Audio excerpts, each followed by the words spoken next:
Bonjour à toutes et à tous, bienvenue sur cette nouvelle vidéo qui va traiter d'un sujet assez délicat mais très répandu notamment dans le domaine de la médiumnité et de l'ésotérique en général. Le sujet très controversé de la notion de légitimité et du syndrome de l'imposteur.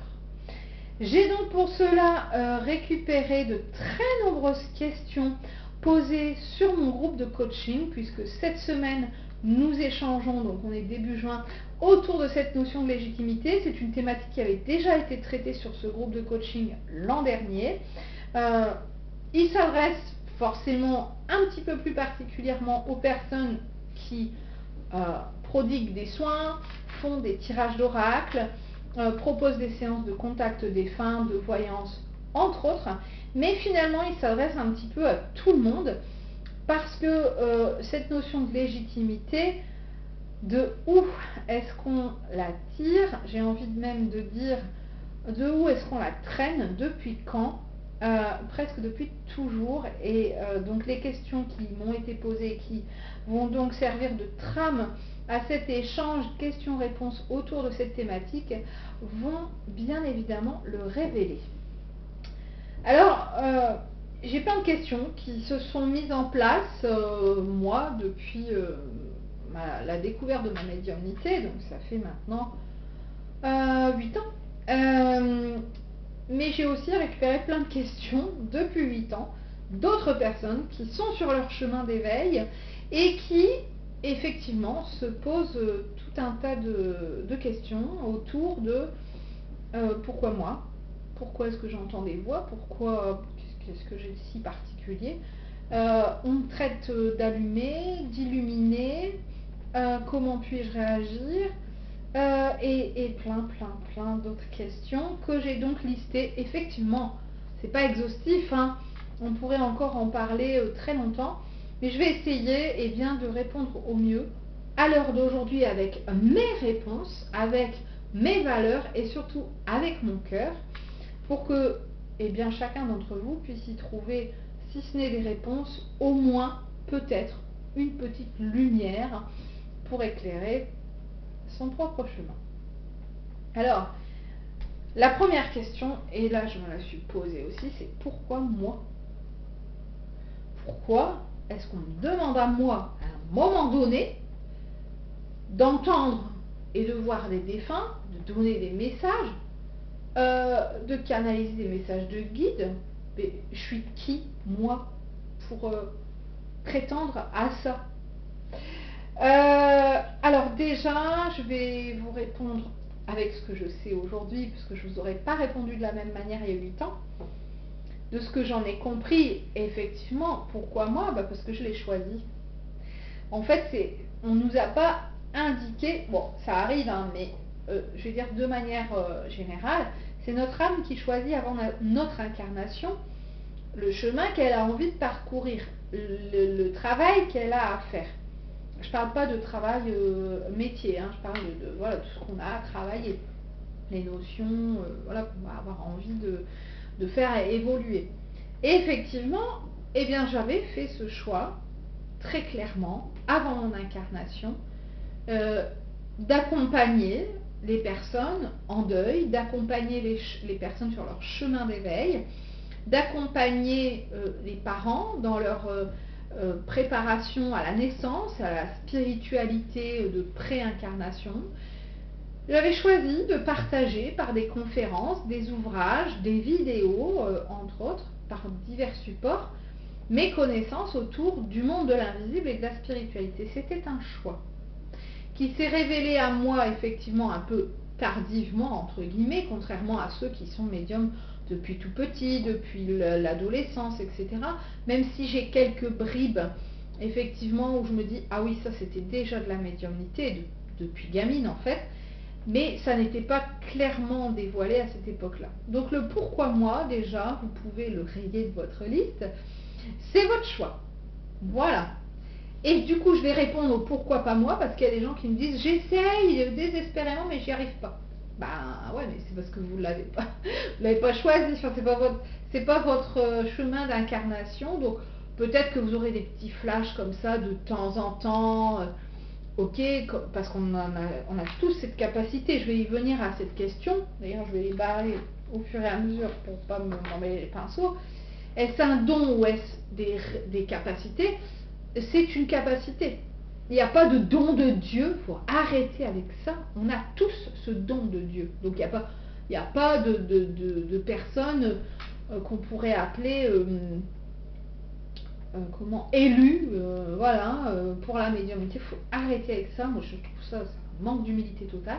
On a tous ce don-là. Parce qu'on a tous ce lien avec l'invisible. Mais après, on ne va pas forcément tous avoir les capacités, ni avoir fait le choix d'incarnation, le choix d'âme, de développer de la médiumnité, de la voyance ou autre. Donc oui, ça se travaille. Oui, vous allez venir en stage avec moi, je vais pouvoir travailler avec vous sur comment recevoir des messages de guide ou de défunt. Oui, vous allez repartir en sortant du stage et dire j'ai réussi, parce que j'ai jamais eu personne jusqu'à présent qui n'est pas ressorti avec des ressentis, des flashs, des messages écrits, etc., qu'il avait canalisé lui-même. Mais c'est pas pour autant que ça sera votre job. Voilà. Donc, don ou capacité, pareil, on élucide tout de suite la question, c'est réglé. La question donc qui m'avait été posée, mais je viens d'y répondre, ce chemin était-il prévu avant notre incarnation? Oui. Voilà. Et donc, s'il n'a pas été choisi, vous pourrez travailler autant que vous voudrez. Vous allez gagner en connaissance, vous allez gagner peut-être en liberté, de pensée, en apprentissage, peut-être en ressenti, en intuition, mais vous n'en ferez jamais votre job. C'est pas ça ce qu'on attend de vous.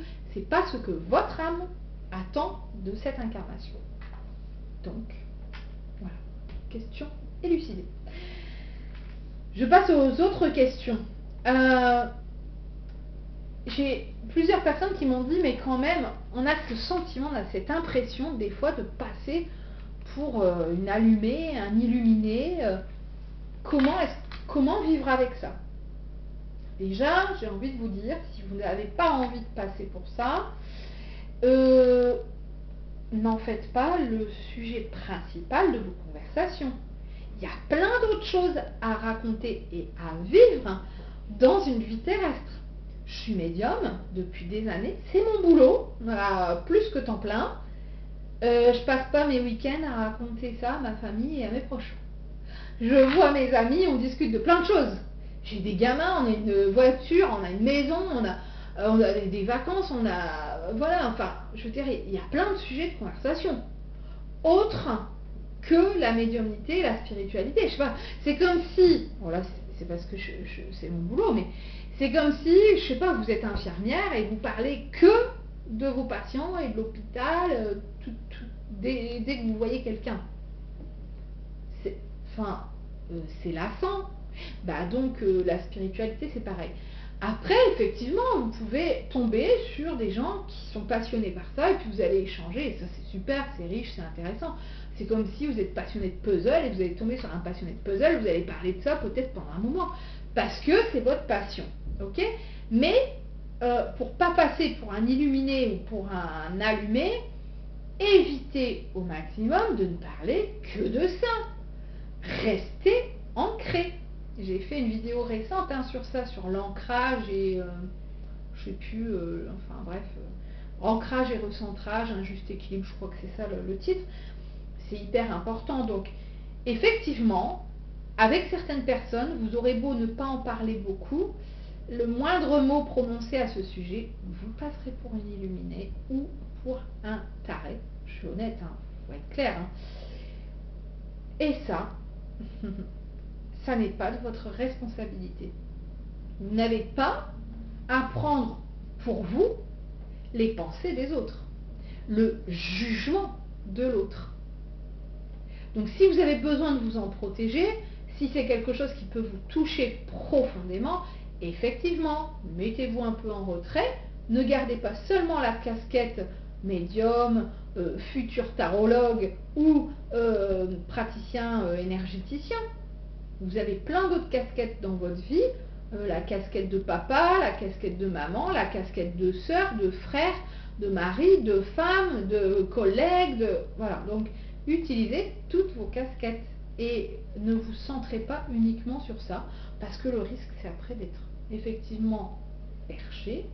Et tout à l'heure, j'en parlais lors d'une séance individuelle, la dame me disait, mon mari est très très cartésien, mais ça me permet de garder les pieds sur terre parce que sinon je serais trop perché.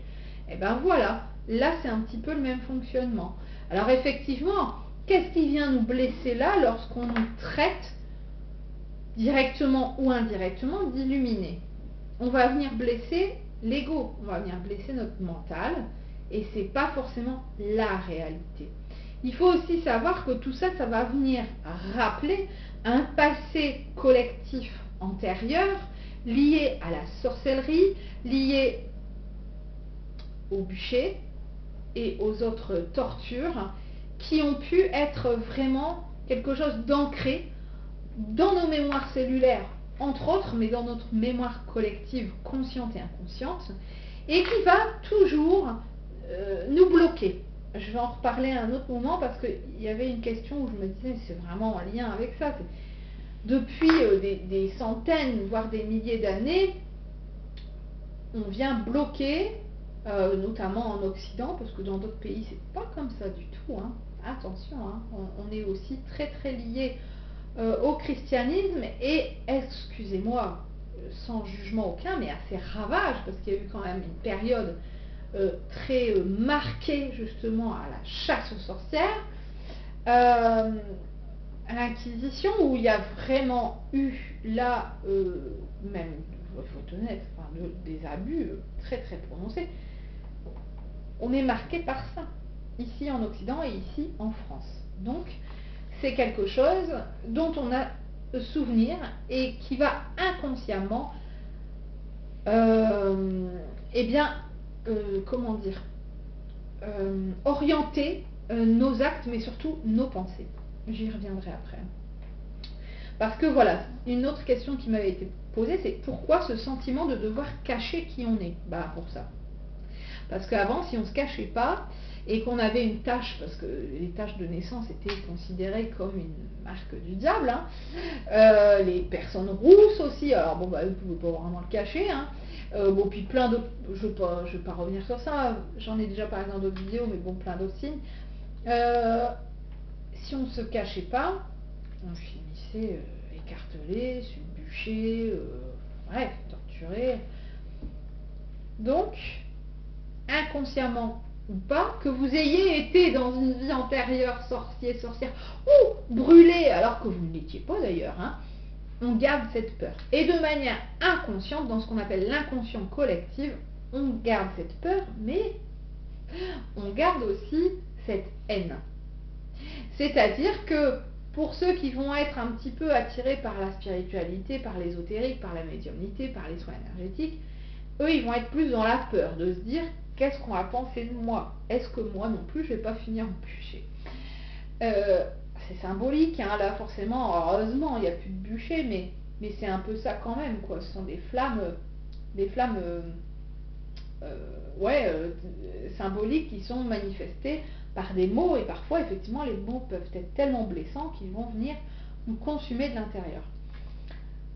Et puis, il y a l'autre partie, j'ai envie de dire, des gens qui n'y croient pas, qui pensent toujours qu'effectivement c'est lié aux démons. Moi j'ai quand même régulièrement, faut quand même le savoir, hein, sur ma chaîne YouTube, je filtre tous les messages. Parce qu'il y a des gens qui viennent insulter d'autres personnes, qui ont mis un message sous les vidéos, qui viennent se venger, qui viennent raconter des trucs. Et il y en a aussi qui mettent, voilà, que je finirai en enfer, que j'irai brûler parce que je parle aux démons. Enfin, on est encore dans ces croyances-là. Et oui, au 21e siècle, je vous assure que c'est vrai. Et donc, on est dans ces croyances-là encore, donc plus ou moins assumées. Hein. Certains, voilà, le verbalisent très clairement. D'autres ne le verbalisent pas de cette manière-là, mais vont dire que c'est des conneries, c'est des menteurs, c'est de l'arnaque. Et puis, ben, on a aussi des vrais arnaqueurs, hein, malheureusement, qui ne viennent pas aider prêcher pour notre paroisse. Et là, vraiment, j'utilise le contre-pied pour le coup.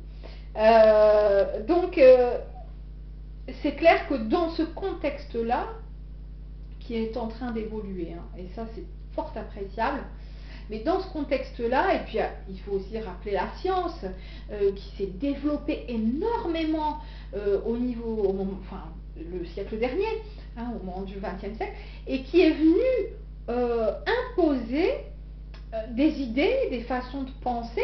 Attention, je ne dis pas qu'elles sont fausses, hein, mais qui sont venues ancrer des choses et aussi baliser, poser des limites. C'est pas plus mal dans certains cas, mais du coup, des fois, on a du mal à en sortir et puis à s'imaginer que d'autres choses sont possibles, que d'autres choses peuvent venir s'ajouter à ces réalités ou vérités scientifiques. Et donc, c'est tout ce contexte-là qui fait que, je vais dire au niveau religieux et au niveau scientifique, on a comme ça des barrières qui nous ont été imposées, et que nous nous imposons nous-mêmes, consciemment ou inconsciemment. Donc effectivement, là on parlait de cette question, des gens me disaient, mais moi des fois j'ai l'impression que je vais être démasquée, parce que on peut me considérer comme un arnaqueur, un escroc, alors que je fais vraiment ça avec mon cœur, et que en aucun cas je ne mens ni ne fais des choses de manière volontairement, délibérément, comment dire, dans le but d'escroquer qui que ce soit. Ceci explique cela, hein, je viens d'en parler. Donc effectivement, on a ce qu'on appelle ce syndrome de l'imposteur, qui a eu d'autres explications aussi, je vais y revenir, mais parce que très clairement, il est ancré depuis des centaines, milliers d'années, que c'est fortement probable qu'on soit des menteurs et des escrocs. Voilà, sans compter ceux qui volontairement surfent sur la vague du développement personnel, du bien-être, de la spiritualité, pour s'en mettre plein les poches. J'ai déjà malheureusement quelques connaissances sur le sujet. Voilà, j'ai croisé des gens où on m'a parlé de personnes qui, là très clairement, sont dans l'escroquerie du malheur de l'autre. C'est ce dont on m'affuble aussi, hein, de temps en temps, hein, voilà, sous mes vidéos ou par mail. Il faut être blindé, je dois l'avouer, hein, honnêtement. C'est vrai que quand on veut évoluer dans ce milieu, je pense à Aline Peugeot aussi, qui une grande médium française, hein, très très connue, qui, voilà, là on a un peu marre, pour d'autres raisons aussi, mais c'est quand même dommage. Je trouve ça dommageable, effectivement, d'être dans un milieu où les uns les autres se marchent sur les pieds, se critiquent, c'est encore autre chose, mais bon. Ça n'aide pas effectivement à ce travail de lumière et d'amour pour lequel finalement on s'est incarné. C'est dommage. Donc tout ça mis bout à bout, oui, on peut avoir ce sentiment d'être un escroc, d'être un arnaqueur, même si c'est pas le cas. Et puis ce sentiment ce syndrome de l'imposteur, il existe, hein, c'est un terme exact, hein, c'est un terme qui est utilisé en psychologie, qui ne concerne pas que le milieu de la médiumnité, qui ne concerne pas du tout à la base, hein, mais le milieu de la médiumnité et de l'ésotérique, il concerne tout un chacun. C'est ce sentiment, cette impression de ne pas mériter ce que l'on a, de ne pas mériter le bonheur, de ne pas mériter ce qui est censé venir à nous.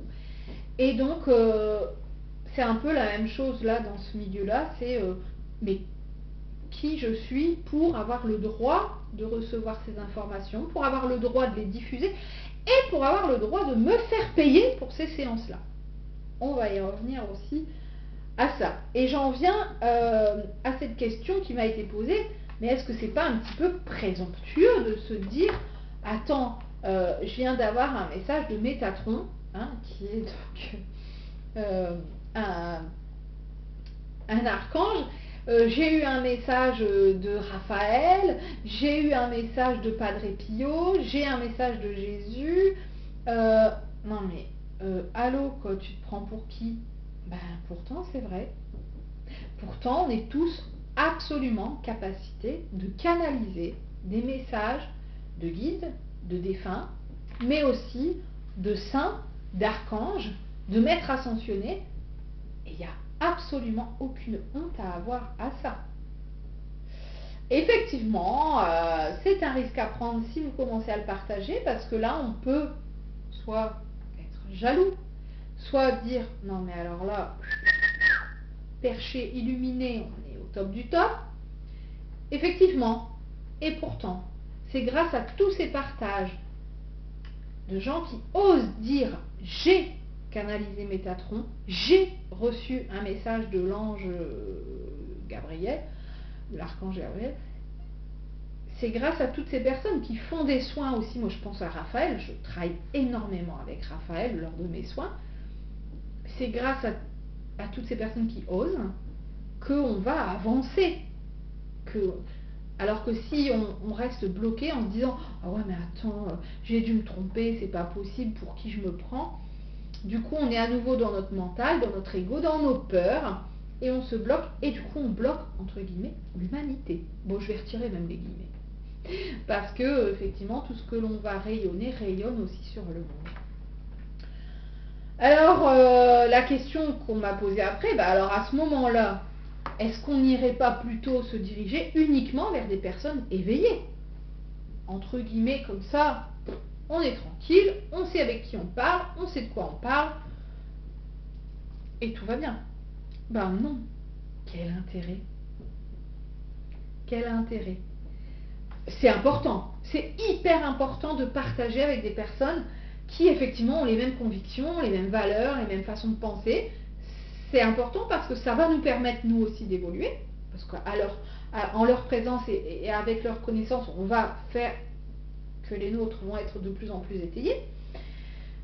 Mais c'est aussi important de se confronter à la réalité, mes gens. On ne peut pas se contenter de parler uniquement avec des personnes en éveil, qui ont envie d'avancer sur le chemin de la spiritualité. C'est pas possible. Ça servirait à quoi?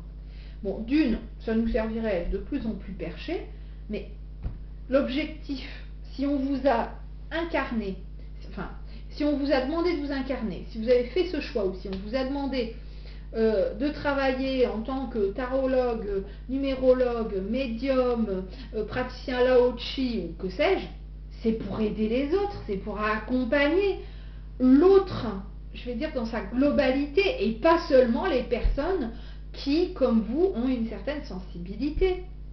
C'est aussi pour élargir, agrandir ce chemin de l'éveil.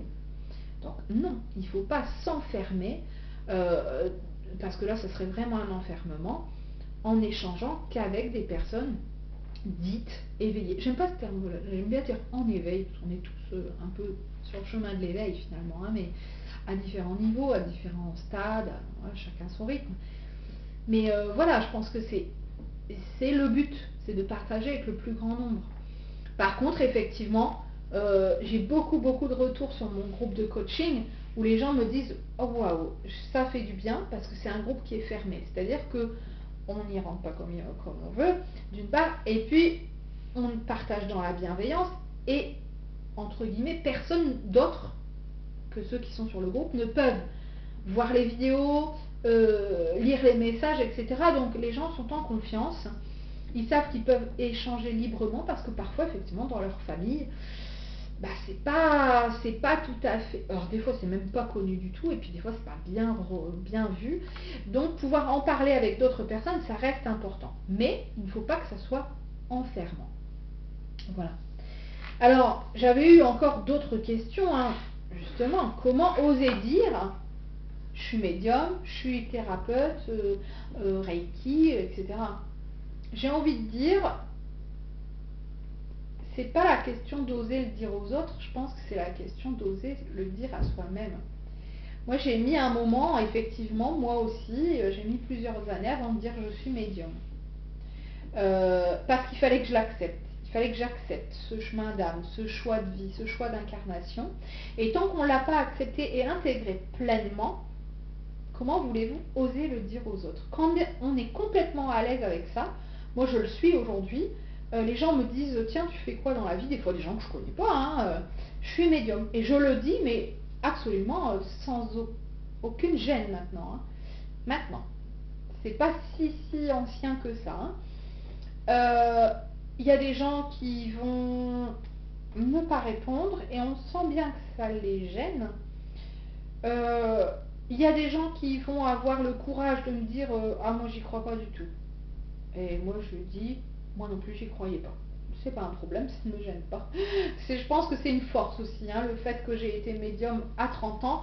Avant j'étais absolument presque anti-médium entre guillemets et effectivement j'étais plutôt dans cette case ce sont des arnaqueurs qu'autre chose. Et puis ben, maintenant, donc du coup je comprends les gens qui sont en doute et qui se disent voilà, j'ai pas eu une bonne expérience ou j'ai pas les bons échos, donc je pense que c'est des conneries. Donc moi j'ai absolument un profond respect pour ces gens-là parce que j'en ai fait partie. Mais je pense qu'effectivement, du moment où on ose être soi-même, on ose s'accepter, alors on est en capacité de commencer en tout cas à s'affirmer, toujours dans la bienveillance évidemment, hein, mais je pense que c'est plutôt ça, c'est pas comment oser le dire, c'est comment oser se dire. Et alors après, une question qui allait un peu plus loin, mais comment prouver aux autres qu'on est capable d'aider, de faire des soins, d'avoir des messages de défunt? Même réponse. Comment se prouver déjà à soi-même? Si on est convaincu de ce qu'on fait, on a confiance en soi, on a confiance en eux, il n'y a pas besoin de prouver aux autres. C'est pas ça l'objectif. On n'est pas là pour prouver quoi que ce soit. On est là pour partager. Les personnes qui auront besoin de nous viendront vers nous, à un moment ou à un autre. Si elles ne viennent pas vers nous, c'est très très probablement qu'on ne s'est pas encore prouvé à soi-même qu'on était capable de telle ou telle chose. C'est qu'on n'y croit pas à 100%. C'est qu'on n'a pas vraiment confiance en ses capacités, en ce que l'on sait faire, en ce que l'on peut partager, en ce que l'on reçoit aussi. Et c'est plutôt sur ça qu'il faudra travailler. C'est à nouveau, et le serpent qui se mord la queue, ce syndrome de l'imposteur. Une question aussi qui m'avait été posée, et puis après on passera à la dernière, est comment expliquer que parfois on va faire un soin ou une séance et on n'arrive pas exactement à nos fins. On n'arrive pas surtout à ce que la personne nous avait demandé. C'est pas nous qui décidons. Je vais penser aux soins par exemple, je vais parler de ça. La personne vous dit, j'ai rien, moi j'ai un problème d'eczéma. Voilà. Ok, vous allez faire une séance, pas de grandes conclusions. 2 séances, ça s'est un petit peu apaisé, mais il y a toujours de l'eczéma. 3e séance, la personne le vit mieux dans sa vie au quotidien, mais elle a toujours de l'eczéma. Vous pouvez déjà là vous dire, mais purée, est-ce que ce que je fais, ça sert à quelque chose ou pas? Il faut savoir que quand on fait un soin, on est ce qu'on appelle un canal. On est juste le tuyau. Le soin, finalement, il vient pas de nous. Il vient pas de nous. Il vient d'eux. Et il faut savoir qu'il y a plein de paramètres, il y a plein de variables qui vont faire qu'un soin va fonctionner ou pas. Si un soin ne fonctionne pas, il y a plusieurs questions à se poser. Est-ce que la personne était vraiment en demande? Est-ce qu'elle était vraiment en capacité d'accepter, d'accueillir le soin tel qu'il est? Est-ce que c'est le bon moment pour elle? Est-ce que finalement les guides ne sont pas venus travailler autre chose? Cette personne voulait travailler sur son eczéma, mais ils ont travaillé sur son angoisse, ils ont travaillé sur certaines phobies, ils ont travaillé peut-être sur son équilibre, enfin peut-être sur sa flore intestinale, je ne sais rien. Donc attention. Et puis, est-ce que les attentes n'étaient pas trop élevées? Plus on va attendre et mettre la barre haute, alors en tant que consultant, mais aussi en tant que praticien, plus on a des risques d'échec. Parce qu'il faut être dans l'accueil. On canalise, on recueille, on accueille ce que les guides veulent bien donner, offrir à un moment donné, dans l'instant présent. Et puis aussi, il faut aller se questionner. Peut-être que ça ne fonctionne pas parce que c'est trop ancien, c'est quelque chose qui relève de mémoire karmique, de liens particuliers, de mémoire cellulaire, etc. Et là, il y a un travail en profondeur à faire. Ou alors, et aussi, peut-être parce que cette personne a à vivre cette expérience. de handicap, de pathologie lourde, de maladie invalidante. Ça fait partie de son choix d'incarnation. Bon, bref. Donc effectivement, il y a plein d'explications possibles. Et le problème, c'est que là, à nouveau, on risque de se positionner en tant qu'imposteur probable en se disant, j'ai pas réussi le soin, donc je suis pas bon, donc je mérite pas de faire ça, donc il faudrait que j'arrête. Moi aussi, je me suis posé cette question-là plusieurs fois, hein, et ça m'est même arrivé d'arrêter, effectivement, pendant un certain laps de temps, au tout début, quand je doutais encore de ce qu'on me transmettait, de ce que je pouvais retransmettre. Et puis à un moment donné, on comprend que, en fait, on ne transmet que ce que l'on reçoit, et que ça ne vient pas de nous. Et là, c'est vraiment cette question d'humilité, et je vais venir à... Alors en fait, il me restait encore deux questions. Cette question d'humilité, c'est de se dire, oh, c'est pas un don de Dieu, je suis pas un élu, j'ai pas la parole d'or, j'ai pas la science infuse, je transmets ce qu'on me donne dans l'instant. Voilà comment je dois percevoir les choses. Et donc, je peux avoir des certitudes à un moment donné, ça ne m'empêche pas d'être pleine d'humilité. C'est-à-dire, je peux, comme là par exemple, aujourd'hui, moi je suis convaincue, pleine de certitude quant aux vies dites antérieures. Bon, moi que j'appelle plus parallèles, mais bon, bref. Il y a quelques mois ou quelques années en arrière, j'étais pas du tout convaincue de ça. Et il y a encore quelques années avant, pour moi c'était des conneries. Donc vous voyez, nos certitudes sont nos certitudes, notre vérité à un moment donné, elles nous appartiennent. Et pour autant, on peut avoir des certitudes tout en restant humble. Moi, je sais que ça fait partie de ma façon d'être. Je dis toujours, et dans mes vidéos, je le redis à chaque fois, attention, c'est ce que je pense aujourd'hui, à un moment donné, c'est ma façon de penser, ça n'engage que moi, je le partage avec vous, mais à vous de vous faire votre propre idée, à vous de voir ce qui vous convient, ce qui vous convient moins, ce en quoi vous croyez, ce en quoi vous ne croyez pas. Je n'impose rien. Et c'est ça aussi l'humilité. Je pense que c'est aussi se rendre compte, avoir compris que finalement ce que l'on pense, ça n'est qu'une vision des choses, de la vie, de la réalité ou des réalités à un moment donné. Donc après avoir des certitudes, je pense qu'il y a une façon de les exprimer. C'est surtout ça en fait, hein.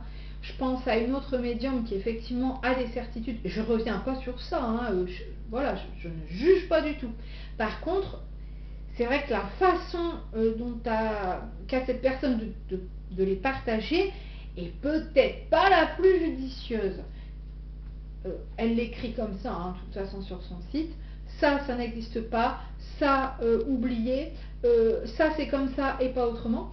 Et je dis pas qu'elle a tort, peut-être qu'elle a raison, mais après, je pense que la façon d'exprimer les choses est peut-être pas la meilleure. Et effectivement, on pourrait y voir à un certain moment un manque d'humilité. C'est peut-être pas ça, c'est peut-être parce que la personne ne sait pas forcément s'exprimer, je vais dire, avec un maximum de bienveillance. Voilà, il y a plein d'explications possibles.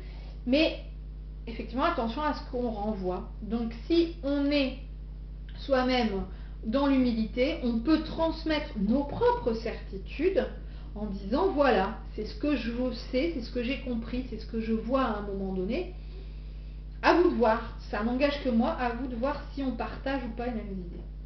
Je pense que quand on s'exprime de cette manière-là, avec bienveillance, avec respect de l'autre, on reste dans l'humilité. Après, je pense à quelqu'un qui visiblement est médium et ferait des soins dans les maisons, etc. Et qui a dit à quelqu'un, vous avez le sida. Alors, même si c'est vrai, je souffle parce que je me dis, même si c'est vrai, hein, c'est possible, j'en sais rien. Déjà, ce genre de certitude médicale, je pense qu'en toute humilité, on devrait s'en passer et dire, écoutez, je pense qu'il serait judicieux d'aller faire des examens sur ça, plutôt que de, effectivement, manquer d'humilité et vendre ces certitudes comme étant la réalité. Parce que même si c'est le cas, je pense que là, c'est un manque de tact et de bienveillance. On va pas y revenir, mais du coup, c'est ce qui va créer, effectivement, dans comment dire, chez le tout un chacun, des doutes, la peur de se faire arnaquer. Puis alors, bon, alors là, on va y venir sur la question de l'argent. Mais il y a de ça aussi, hein, c'est que parfois certaines personnes se font payer des sommes importantes. Et je ne vais pas revenir sur ça parce que chacun met une somme en son âme et conscience. Mais du coup, ça peut faire peur de se dire, ben mince, c'est quand même pas une petite somme, j'espère ne pas me faire avoir. Et puis d'autres commencent en disant, ben je vais vous faire ça gratuitement, et puis vous disent, ben il vous faut tel soin, tel soin, tel soin, tel soin, et ça vous revient à autant, vous pouvez me payer tous les mois. Voilà, il y a malheureusement des gens qui surfent sur ça et qui clairement, hein, sont des arnaqueurs. Comment les déceler, c'est pas forcément évident. Quand on est parfois en détresse psychologique, on a envie de savoir, on a envie de croire des choses, on a envie d'être aiguillé, on a envie d'être soigné. Et donc malheureusement, effectivement, on a cette possibilité, ce risque de se faire arnaquer. Et c'est ce qui fait que du coup, certains n'osent pas se faire payer des soins ou des consultations ou des tirages d'oracle. Et c'est une discussion qui a donc amené cette réflexion cette semaine sur mon groupe de coaching, hein, sur la légitimité. C'était une réflexion avec mon mari qui me disait, franchement, des fois, je comprends pas tes tarifs, quoi. Ah. Non. Moi, je vois tes tarifs, pour certains, il parlait pas de toutes mes séances, mais pour moi, je trouve que c'est de la merde. Ah. Et là, je me suis dit, quand même. Mais il me dit, tu crois en ce que tu fais ou pas? Tu trouves que c'est de la qualité? Je pense, ouais. du coup, j'ai le doute, quoi. Oui, même si je suis un peu humble, j'essaye en tout cas de faire un maximum de qualité, quoi. Donc, ça va pas. Ah, non, parce que si tu fais de la qualité, t'as certains de tes tarifs qui... moi, je vois ces tarifs-là, je me dis, ouais, c'est un petit truc merdique, quoi. Ah, ok. Et alors, je vais reprendre un de ces exemples. Il adore donner cet exemple.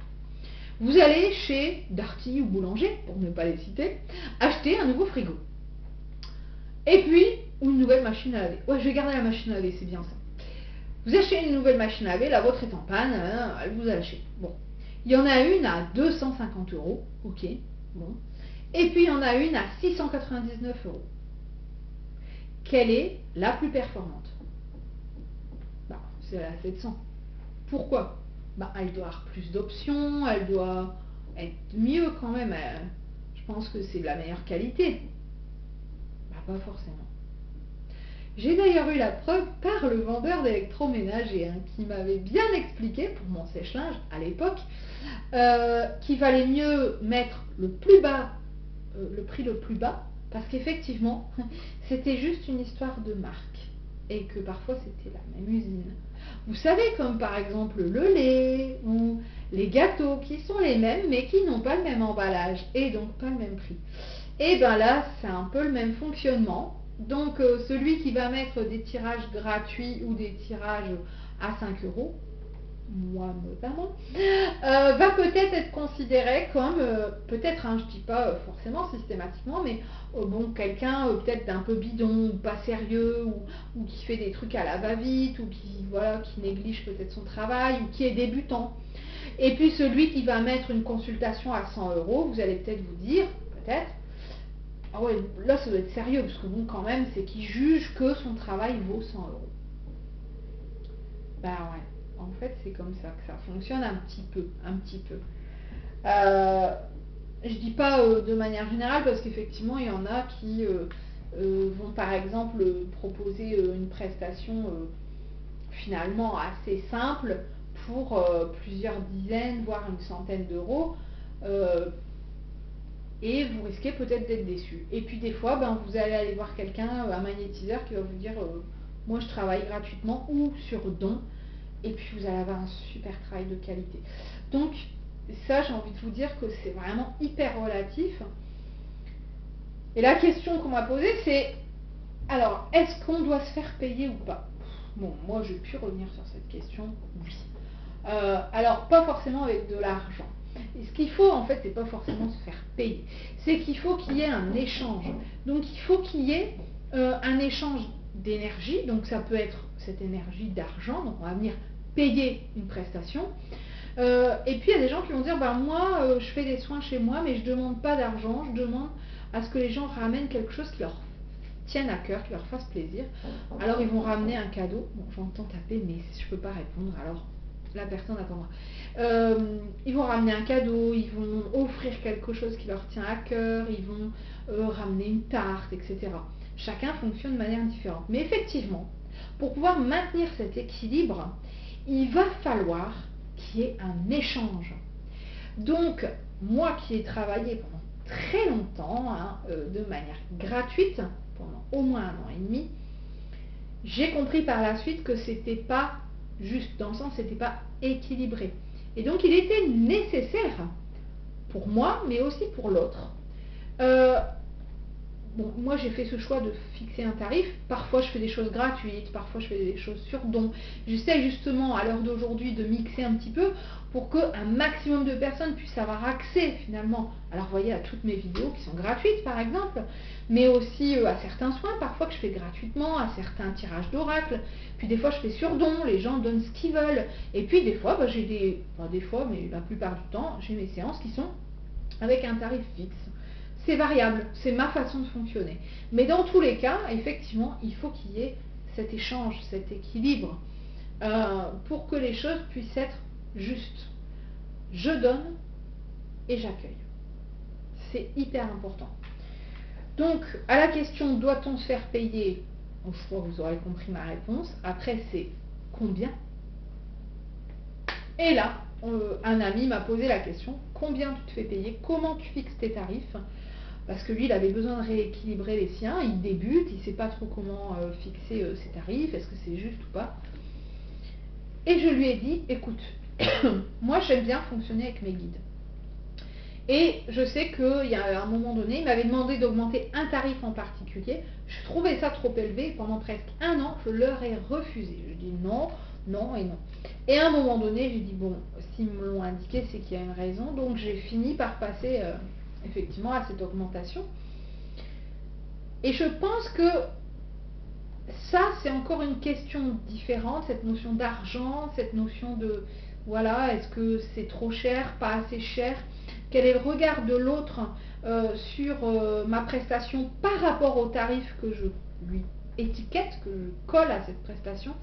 Et je pense qu'effectivement, un tarif peut révéler, alors pas forcément justement de manière objective, mais révéler une façon d'être, une façon de penser.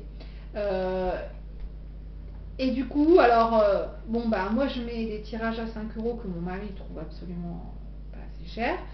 Mais moi, c'est ma façon d'offrir au plus grand nombre la possibilité d'avoir un petit coup de pouce à un moment donné. C'est mon côté altruiste qui ressort. Et puis d'autres prestations sont plus chères parce qu'elles demandent beaucoup de temps, beaucoup d'énergie.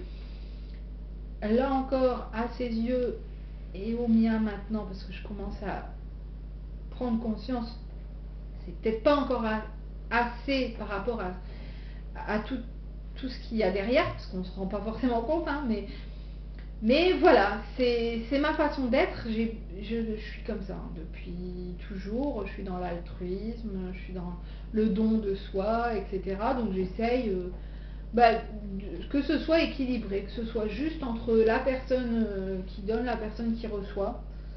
Voilà, le tout, je pense, quand on va fixer un tarif, c'est de se sentir bien avec soi-même. Parce que si on vient fixer un tarif parce qu'on a dit il faut fixer un tarif, puis qu'au final à chaque fois on se sent mal à l'aise, il n'y a pas d'intérêt.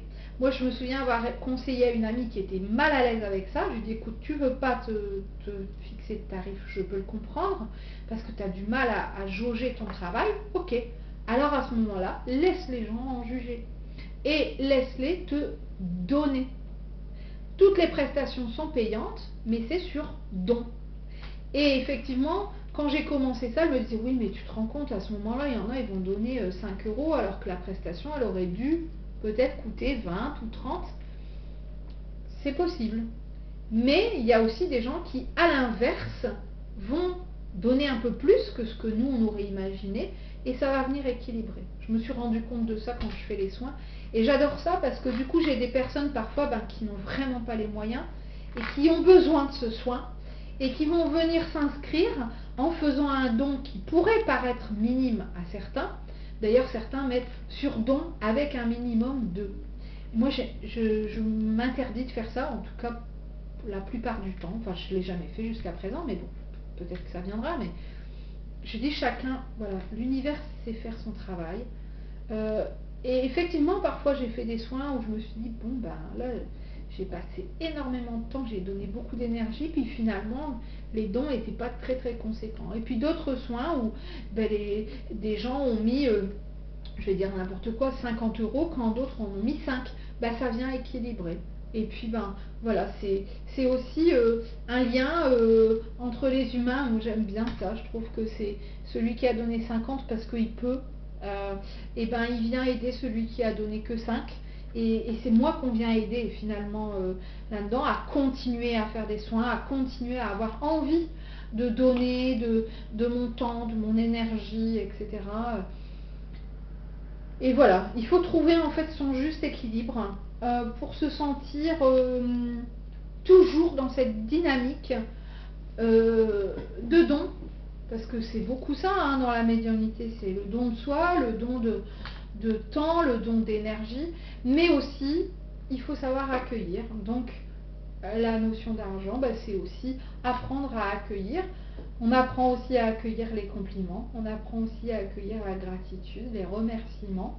Et ça, c'est un très très bel apprentissage aussi. C'est aussi grandement avec ça que je me nourris. Et c'est aussi et surtout une très très belle récompense. Alors voilà ce que j'avais envie de partager avec vous autour de cette notion qui est très attendu sur mon groupe de coaching, hein, comment se sentir légitime, comment ne pas passer voilà, pour un imposteur. J'ai pas de recette miracle. J'espère que ces quelques échanges vous permettront d'avoir un regard peut-être différent sur votre pratique, sur votre façon de penser et d'être. Mais si j'avais juste un mot de la fin à donner, c'est vraiment acceptez-vous tel que vous êtes.